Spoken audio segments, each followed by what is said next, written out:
Did you know that China controls more than 80% of the global supply chain for critical minerals? It's a staggering reality that has implications for the entire world. Let's put this into perspective.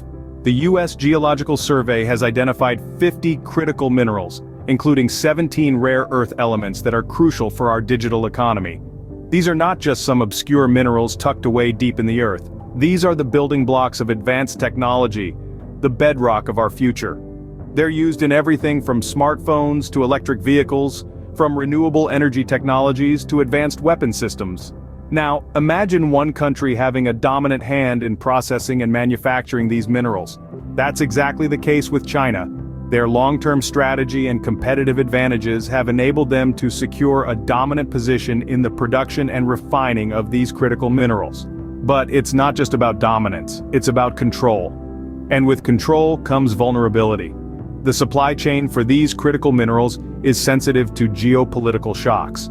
With China at the helm, the stability of this supply chain is at the mercy of a single nation's actions and policies. To give you an idea of the scale, in the last 5 years, the critical minerals market doubled in size to $320 billion and is forecast to double again before the end of the decade. China currently controls more than 80% of the global supply chain for these minerals. That's not just a majority share, that's a near monopoly. This dominance isn't accidental. It's the result of calculated moves, strategic investments, and a clear vision for the future.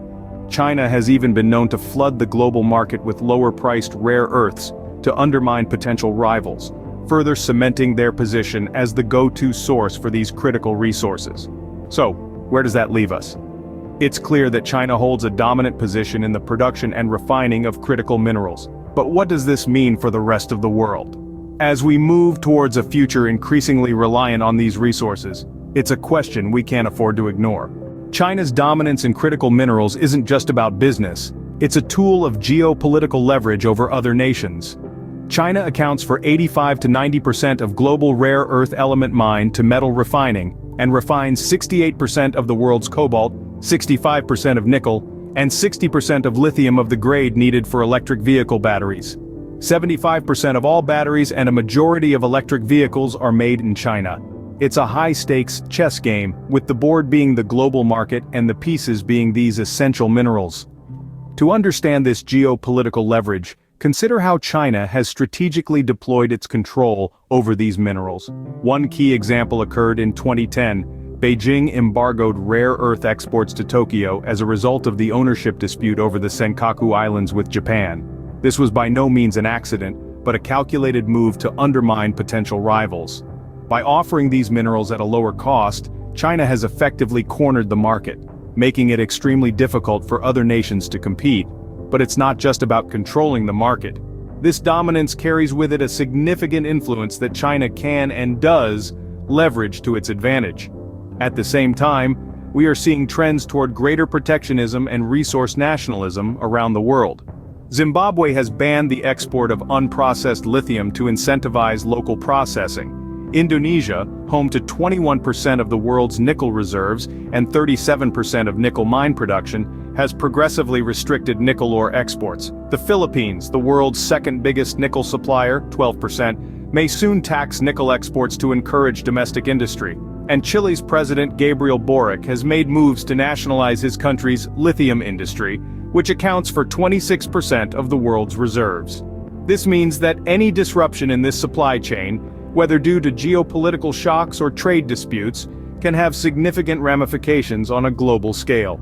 Think of it as having a giant on-off switch over our digital economy and green energy transition.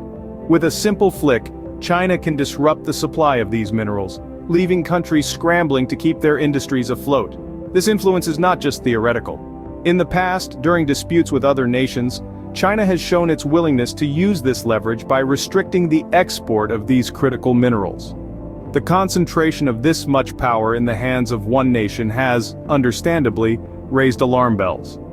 Countries around the globe are becoming increasingly concerned about their dependency on China for these essential minerals. They are worried about the potential risks this poses to their economies, their industries, and their national security. China's control over these critical minerals is a pressing concern for many countries, but what are they doing to break free from this grip? Countries around the globe are not sitting idle. They're fighting back, striving to diversify and secure their own supply chains. In a world where the digital economy and green energy solutions are soaring, the United States and the European Union are taking significant steps towards de-risking their supply chains. The goal? To loosen China's firm grip on the production and refining of critical minerals. Take the United States, for instance. The Biden administration has prioritized technology and the green energy transition, recognizing that these goals fall flat without secure access to critical minerals. But this is easier said than done, as the supply chain for these minerals is currently dominated by Chinese firms and the government. So what's the plan? The United States Geological Survey has identified 50 critical minerals, including 17 rare earth elements, that are crucial for the digital economy. The data also show that no country has a monopoly on critical mineral reserves. 10 years ago, 50% of all known rare earth element deposits were in China. Today, due to new discoveries, that figure is down to 34%. Across the Atlantic, the European Union is singing a similar tune. They're also pushing for a more resilient and diversified supply chain for critical minerals. The EU is investing heavily in research and development, aiming to discover efficient alternatives and substitutes for these minerals, and reduce their overall dependence on external suppliers. But the road to independence is fraught with challenges. A decade ago, China accounted for over 97% of both rare earth element supply and refined output, shares that have fallen to 63% and below 90% respectively, according to Wood Mackenzie, a consultancy firm, expects China's share of global rare earth element supply to fall to around half by 2050.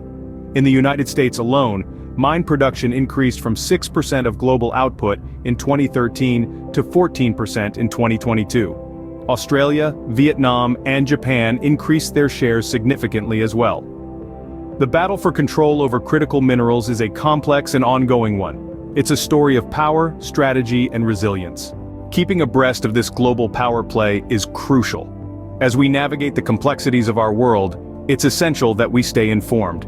Understanding the geopolitics of critical minerals isn't just for policy wonks or industry insiders. It's for anyone interested in global affairs, technology, the green energy transition, and the future of our planet. To stay on top of this issue, consider reputable news outlets that cover international affairs and economics. News outlets like The Economist or the U.S. Geological Survey offer in-depth analyses. Podcasts and YouTube channels dedicated to geopolitics and technology can also be a rich source of information. If you like this video, please remember to subscribe. Remember, knowledge is power. Stay informed, stay ahead.